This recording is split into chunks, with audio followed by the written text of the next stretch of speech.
Hello అందరికీ. ఈరోజు మా హస్బెండ్కి అయితే క్రేవింగ్స్ వచ్చేసాయి. అలా 4 చినుకులు పడంలోనే పకోడీ తినాలన్న క్రేవింగ్స్ వచ్చాయండి. వెంటనే అడిగాడు, కొంచెం నాకు పకోడీ తినాలనిపిస్తుంది చేస్తామని. ఇంకా హస్బెండ్ పకోడీ కావాలంటే మనం ఎలా చేయకుండా ఉంటాం. పకోడీ అయితే అద్దరిపోయిందంటండి. మా సార్ చేతులతోనే చెప్పేస్తారు, సూపర్ అని. టేస్ట్ కూడా చాలా అయితే బాగుంది. ఇంకా మనమైతే ప్రాసెస్లోకి వెళ్దాం. ఆనియన్స్ అయితే కట్ చేసుకోండి.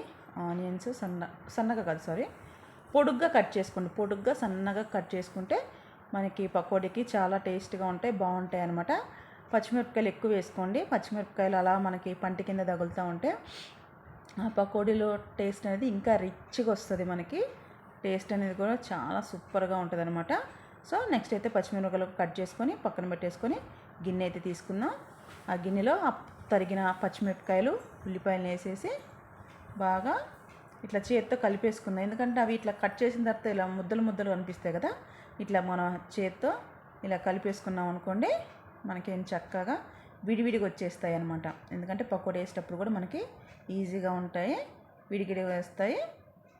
కొంతమంది శనగపిండిలో వేస్తారు, కానీ శనగపిండిలో అట్లా వేయకండి. ఇదిగో నేను చూపించినట్లయితే ఫస్ట్ ఇలా చేసేసుకున్న తర్వాత విడివిడిగా వచ్చేసాయి చూడండి. అట్లా అనుకోండి, మనకి పకోడీ చాలా క్రిస్పీగా వస్తుంది. ప్లస్ తడి పకోడీ ప్లస్ ఫ్రై పకోడీ ఉంటుంది కదా, అది. నెక్స్ట్ అయితే నేను శనగపిండి అయితే యాడ్ చేసుకుంటున్నాను.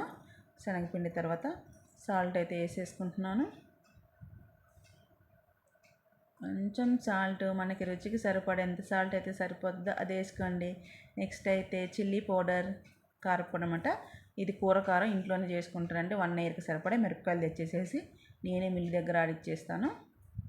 కారం అయితే సూపర్ ఉంటుంది. నెక్స్ట్ అయితే పసుపు, ఇది కూడా అంతే.